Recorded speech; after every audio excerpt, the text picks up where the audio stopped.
যে জায়গাটার মধ্যেও দিয়েছি তার কিছু শাকগুলো ঠিকমতো হচ্ছে না, জানেন তো।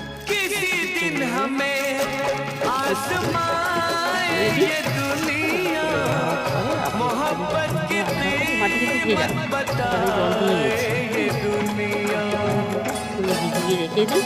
আমি যেটুকু হয় হবে, পালং শাকে আছে, ধনে পাতা আছে, এগুলো সব বীজগুলো তো আছেই, সেগুলো করতেই হবে।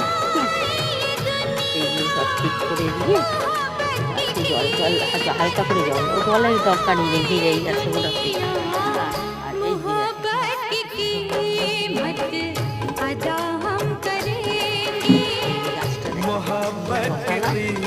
এই যে